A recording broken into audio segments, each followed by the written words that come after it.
Hai, perkenalkan saya Feni. Di video kali ini saya akan memberikan tanggapan tentang apakah saya setuju dengan kegiatan ekspor impor atau tidak. Langsung aja ke materinya. Pertama-tama kita harus tahu dulu nih, apa sih ekspor dan impor itu? Mungkin sebagian dari kalian udah pada tahu ya apa itu ekspor impor, tapi nggak apa-apa, kita jelasin lagi, oke? Yang pertama, ekspor.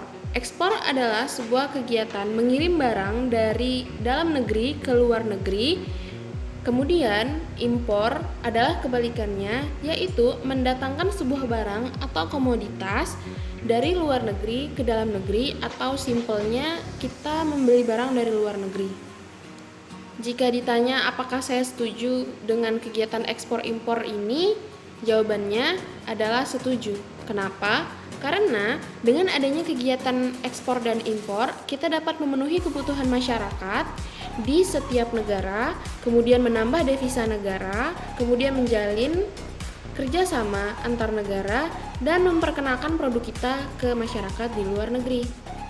Nah, mungkin gak sih ada negara yang nggak melakukan impor sama sekali? Jawabannya bisa aja apabila negara tersebut memastikan bahwa mereka dapat memenuhi kebutuhan domestik mereka. Dan menurut saya penting bagi pemerintah untuk mengetahui dan memperhatikan barang-barang apa aja sih yang mereka impor dan ekspor. Yang sempat diperbincangkan di dunia maya seperti Twitter beberapa tahun lalu, kenapa sih kita harus impor beras dari Thailand? Kan kita negara agraris, apa kita nggak bisa memenuhi kebutuhan kita sendiri? Jawabannya adalah beras yang diimpor dari Thailand digunakan pemerintah sebagai stok atau cadangan untuk memenuhi kebutuhan apabila terjadi sesuatu hal yang tidak terduga seperti bencana alam yang mana masyarakat pasti membutuhkan beras dan juga wabah, hama, ataupun gagal panen. Jadi nggak selamanya kok impor itu buruk, yang mana orang sering berpikiran kayak dikit-dikit impor. Produksi beras nasional pada tahun 2018 diprediksi mencapai 32,42 juta ton dari 56,54 juta ton produksi padi. Sementara beras 29,57 juta ton sehingga diperkirakan surplus 2,85 juta ton. Dan salah satu kelemahan Indonesia juga ada di bidang ekspornya yang dinilai hanya untuk memenuhi pesanan negara lain, bukan menjadi barang yang bersifat struggle atau dapat bersaing di luar negeri.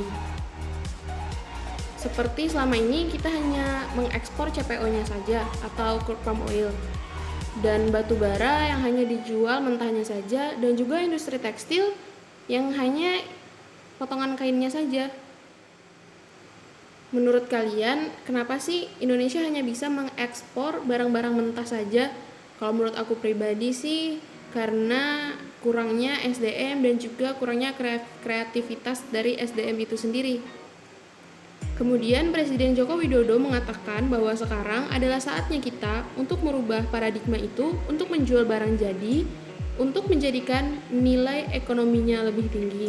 Hal itu dinamakan hilirisasi industrialisasi dari bahan mentah yang dimiliki oleh kekayaan alam Indonesia.